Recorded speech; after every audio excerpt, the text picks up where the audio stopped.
Salut tout le monde, on se retrouve aujourd'hui pour une nouvelle vidéo. Et dans cette vidéo, voilà, j'ai décidé un peu de vous partager, entre guillemets, on va dire, l'enfer que j'ai vécu, enfin qu'on a vécu, tout simplement dans notre deuxième appartement. C'était vraiment une énorme catastrophe.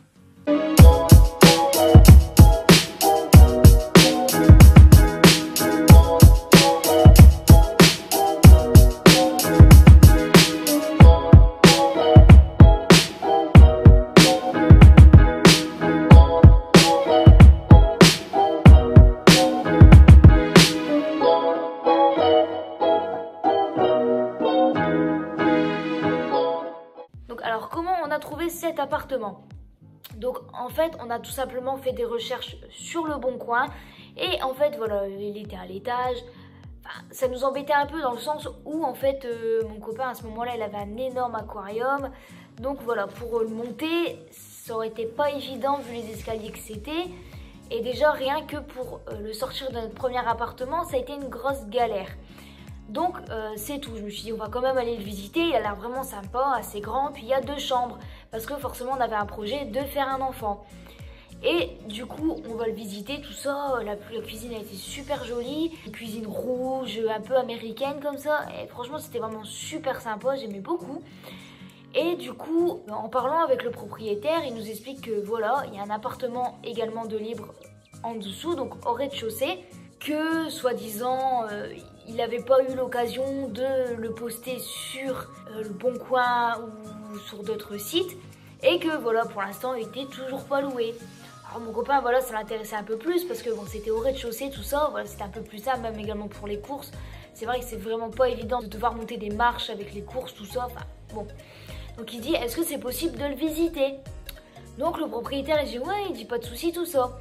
Donc on va visiter, bon, ça avait l'air un peu plus grand et il n'y avait pas du tout de cuisine. Et le souci c'est qu'en fait c'était des chambres en enfilade. Donc en fait on devait passer dans une chambre pour passer dans l'autre. Donc ça forcément ça ne m'embêtait pas forcément parce que si on avait un enfant, bon, il aurait été petit donc il n'y aurait pas eu de problème. Et puis je pense que d'ici qu'il soit grand on aurait sûrement parti de là-bas. Donc voilà, sur ça me dérangeait pas trop. Mais ce qui me dérangeait le plus c'était qu'il n'y avait pas de cuisine. Et le problème c'est qu'on n'en avait pas du tout parce que dans notre premier appartement c'était déjà aménagé, enfin il y avait déjà une cuisine. Donc voilà, moi ça m'embêtait énormément de devoir acheter une cuisine parce qu'on n'était pas chez nous, tout ça. Donc voilà, on finit par faire les papiers, tout ça, savoir si avec son assurance au propriétaire ça allait passer et qu'on puisse avoir du coup l'appartement. Et en fait il finit par nous dire que oui c'est bon, on a l'appartement. Donc voilà, on essaye de trouver une cuisine d'occasion, tout ça. On essaye tout simplement d'avoir les clés avant pour pouvoir déposer déjà nos meubles, tout ça, pour qu'on puisse être un peu plus libre de l'autre côté. Parce que bon, c'était quand même à 35 mètres carrés. Et les meubles, on évitait quand même de les démonter, tout ça, parce que bon, c'est pas trop évident de monter, démonter. Arrivé à un moment, les meubles ils tiennent plus trop. Donc voilà, dans l'appartement, il y avait à première vue aucun souci, donc on ramène nos meubles. Donc pendant 3 jours je crois les meubles sont restés là-bas. Et en fait arrivé au jour où tout simplement on devait installer les meubles, tout ça pour que moi je puisse vider les cartons, on s'est rendu compte que le canapé était mouillé. Sur le coup on m'a dit c'est quand vous avez déménagé il pleuvait? J'ai dit bah non, pourquoi? Il dit bah parce que le canapé il est mouillé. J'ai dit je sais pas, c'est bizarre, on n'a pas fait plus attention que ça. Et ce qui était bien c'est qu'il y avait des armoires intégrées, donc du coup je pouvais tout simplement mettre les vêtements à l'intérieur. Voilà, j'avais pas moi personnellement d'armoire à acheter, il fallait juste en acheter une petite pour mon copain pour que lui puisse mettre ses affaires. Et il y avait également des étagères avec un porte-manteau, tout ça. Donc il y avait ce qu'il faut, il y avait juste du coup la cuisine à acheter et du coup un meuble pour les affaires à mon copain. Donc voilà, jusque là tout va bien, l'appartement il est vachement grand, tout ça, on est bien. Et en fait le tapis que moi j'avais mis dans mon salon de l'autre côté, je le mets dans la chambre au bout de mon lit par terre. J'aspire tout ça et il y a un moment où j'ai voulu le soulever pour aspirer en dessous. Et j'ai dit c'est bizarre, le tapis il est collé. Alors du coup je chatte dessus, le tapis se décolle du sol. Et là je vois en dessous des taches d'humidité, des taches marron. Et du coup ça avait marqué le lino par terre. c'est tout. Je me dis c'est peut-être parce que l'appartement n'avait pas été chauffé depuis un certain moment, parce que d'après le propriétaire, ça faisait quand même un petit bout de temps qu'il n'y avait eu personne dans l'appartement. Donc c'est tout, on n'a pas fait plus attention que ça. Le tapis on le jette forcément, parce que le tapis il était carrément foutu, il était moisi à tout va en dessous, enfin voilà. Après je commence à découvrir d'autres soucis, du genre il y en avait une pochette de PC qu'on avait laissée dans l'armoire de mon copain, donc elle n'était pas collée au sol. Il y avait l'armoire et il y avait les pieds, donc il y avait quand même ça, on va dire à peu près entre le sol et l'armoire du coup. Plein des taches d'humidité, des taches qu'il n'y avait pas auparavant. Je fais c'est bizarre. Et puis aussi au fur et à mesure que je prenais des vêtements dans mon armoire, elle sentait mauvais. Et il y avait des fois sur mes vêtements blancs principalement, parce qu'on le voyait vraiment beaucoup, il y avait des taches jaunes, des taches bizarres, je sais pas d'où ça venait. Mais voilà, mes affaires ils puaient vraiment, ça sentait vraiment comme le renfermé, l'humidité. C'était vraiment horrible. Et après voilà, j'ai fini par me rendre compte que j'en avais également sur mes chaussures. Donc par exemple sur certaines chaussures, vous avez des petits anneaux comme en métal comme ça où passe le lacet. Et c'était carrément rongé. J'en avais même sur mes chaussures de cuir. J'ai dit franchement, c'est quand même, faut pas abuser. L'appartement, il y a un souci, il y a de l'humidité dans l'appartement. Donc là, on s'est vraiment posé des questions. Et puis on a fait le rapprochement avec le canapé. Du coup, on s'est dit ouais, ça va pas aller du tout. Et puis moi, j'avais une veste Italie. Et il y avait les lettres argentées. Et en fait, il y avait une des parties qui était forcément collée contre le mur.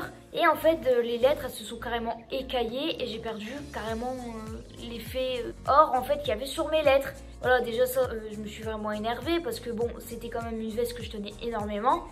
Donc forcément j'ai dû l'acheter parce que bon, elle avait plus aucune allure comme ça. Et on a fini voilà par en parler au propriétaire, à dire voilà bon, on a de l'humidité dans l'appartement, j'ai perdu pas mal de choses, tout ça. Et le propriétaire a commencé à s'acharner sur mes animaux. Il a dit ouais vous avez trop d'animaux, ils respirent de trop.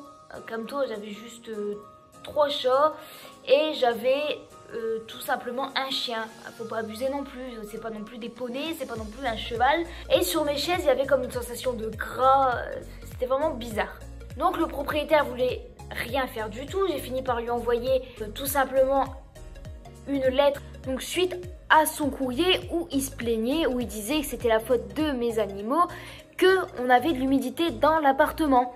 En lui expliquant que j'en avais vraiment marre qu'il s'acharnait sur mes animaux, qui remettait sur leur dos à mes animaux que c'était à cause d'eux qu'il y avait de l'humidité. Et on avait aussi le problème de souris.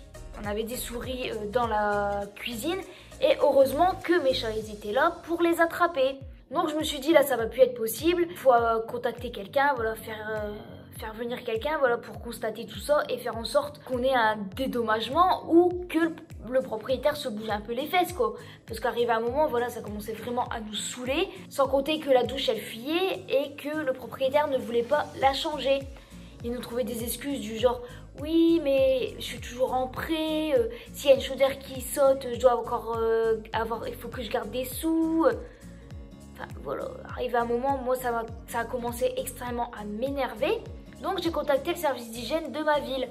Le service d'hygiène de ma ville, il est venu et il a constaté limite 99% voire 90% d'humidité présente dans les murs. Donc il reçoit bien sûr la lettre du service d'hygiène parce qu'il était extrêmement au courant que le service d'hygiène passait. Et voilà, toujours pour faire bonne face. Oui, je vais faire les travaux, je vais faire ça, il y a ça de prévu. Il faisait rien du tout.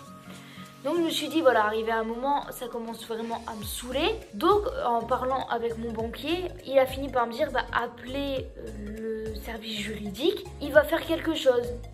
Il n'y a pas de souci, j'appelle le service juridique, voilà, je lui explique la situation, je lui explique que le service d'hygiène de ma ville, il est déjà passé, tout ça, que j'ai perdu telle et telle chose à cause de l'humidité. Donc il a fini par passer, mais le souci que ça a fait, c'est que le propriétaire avait la même assurance que nous. Donc en fait, le service juridique était souscrit à la même banque que nous. Donc en fait, ça a fait conflit. On a fini par avoir gain de cause et le propriétaire a dû nous donner des sous. Voilà, pour dédommager tout ce qu'il y avait, tout ce qu'on a perdu. Et du coup, même notre matelas, il était moisi. Le matelas, nos lattes. Donc en fait, le lit, il était carrément mort. Et le propriétaire, elle avait trouvé comme excuse, oui mais c'est un lit fermé, il y a des tiroirs donc ça respire pas. Donc ça veut dire que les créateurs de lits, ils sont débiles, ils font des lits qu'au final, ils sont pas, on va dire, très propres, vu que ça crée de l'humidité.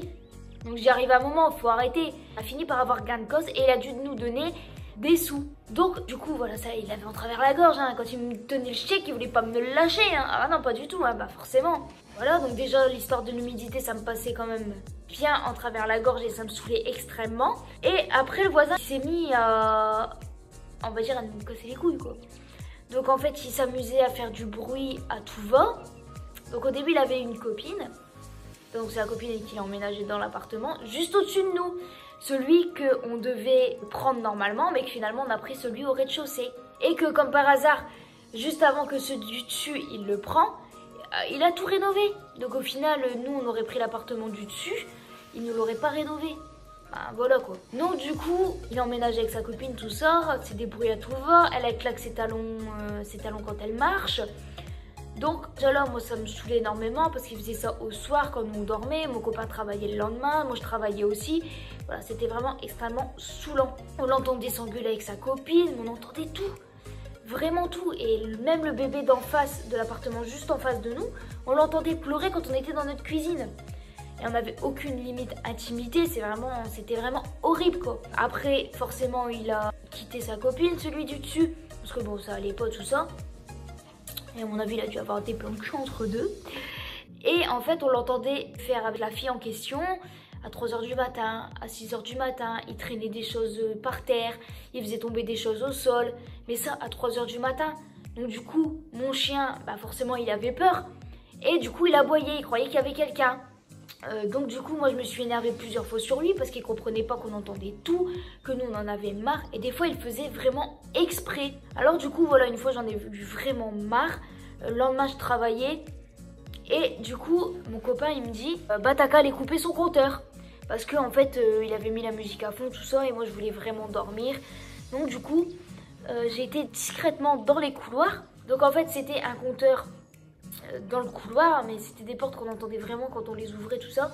Donc discret, en mode discret, j'ouvre la porte du compteur, je coupe son compteur, je la referme, mais vite, mais pas en faisant de bruit. Je retourne dans mon appartement, mais j'avais allumé aucune lumière.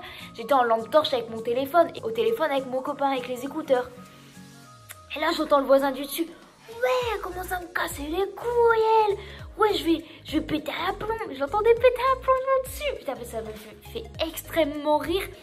Et pareil, une fois, il avait dit à mon copain, ouais, si tu continues à couper mon compteur et tout, c'est pas nous. Arrête de nous saouler, c'est pas nous. Et du coup, voilà, plusieurs fois, je me suis énervée sur lui. On s'est embrouillé, j'ai fini par le traiter parce que franchement, il prenait les gens pour des abrutis.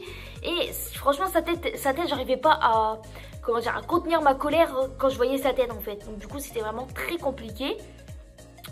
Donc j'ai dit à mon copain, il faut qu'on parte parce que je dis là, moi j'en peux plus, le voisin je le supporte plus, je dors pas la nuit, je suis claquée à mon boulot, enfin ça va plus du tout quoi. Donc du coup on a fini par rechercher ailleurs parce que voilà, nous on avait quand même un projet d'avoir un enfant. Au final il était tombé à l'eau parce que voilà, moi je voulais pas avoir d'enfant dans un appartement tel que celui-ci, dans le sens qu'il était blindé d'humidité. Et puis c'est pareil, j'aurais mis les affaires du petit dans l'armoire intégrée dans la chambre, c'est pareil, ils auraient moisi, les vêtements ils auraient pué. Enfin voilà, moi je voulais pas ça, pas ça du tout. Donc du coup voilà, c'était vraiment très compliqué cet appartement. Et voilà, je veux plus revivre un tel enfer on va dire. Et surtout ne plus aller en ville. Donc voilà, maintenant on a trouvé une maison en campagne. Donc voilà, c'est vraiment beaucoup mieux. On n'a personne qui nous saoule, on est vraiment tranquille. Et voilà, c'est vraiment ça que je recherchais. Voilà, être tranquille. Et voilà, je me dis que franchement ce propriétaire là, il a battu les summums de la radinerie. Franchement, parce que la douche, on s'est battu pendant 1 an pour qu'il nous la change. Il a fini par nous la changer parce que voilà, j'ai pété un plomb sur lui. Et il savait très bien qu'il pouvait pas avoir, qu'il fallait pas qu'il ait affaire à moi parce que voilà, moi je me laissais pas faire du tout. Et du coup, voilà, il a fini par la changer, mais au bout de 1 an quand même. Donc pendant 1 an, l'eau elle est passée sous la porte, qui est passée sous le bac. Et du coup, bah, il y avait des remontées d'odeur horribles et c'était tout moisi en dessous. Donc voilà, sans compter aussi que l'interphone ne fonctionnait plus. Donc en fait, on n'arrivait plus à ouvrir de chez nous en fait avec le bouton d'ouvrir la porte. Et il ne voulait pas nous la changer, il nous a sorti non, c'est trop cher. Donc voilà, c'est sûr que sur ce laps de temps de vidéo, vous pouvez pas franchement comprendre vraiment ce qu'on a vécu parce que quand même ça a duré 2 ans. Voilà, forcément on pouvait pas déménager avant les 2 ans. Donc du coup voilà, c'était vraiment très compliqué. En tout cas j'espère que voilà, cette petite vidéo vous a plu. Voilà, je voulais partager un peu, on va dire, mon parcours personnel, on va dire, avec vous. Donc j'espère que ça vous a plu. N'hésitez pas, voilà, à me raconter vos petites histoires, voilà, à me raconter ce que vous avez vécu aussi, si vous avez vécu voilà, avec un propriétaire aussi ouf que le mien. Voilà, n'hésitez pas à me le dire en commentaire, voilà, n'hésitez pas à lâcher un petit pouce bleu, voilà, pour me soutenir. Et surtout à vous abonner, activer la petite cloche pour louper aucune de mes vidéos. Et voilà, je voulais dire aussi vraiment désolée de ne pas avoir posté de vidéo vendredi, samedi ou dimanche. Voilà, j'ai vraiment pas eu le temps du tout. Donc voilà, j'espère vraiment qu'on va atteindre quand même les 400 abonnés. Voilà, j'y tiens vraiment, j'aimerais énormément déjà atteindre les 400 abonnés. Et peut-être un jour arriver au moins à 1000 abonnés. Voilà, ça serait vraiment génial. Donc n'hésitez pas à partager, à liker, à commenter, à vous abonner. Enfin voilà, ça coûte rien, c'est gratuit et ça fait toujours plaisir. Donc en tout cas, je vous fais à tous des gros bisous et puis je vous dis à très bientôt.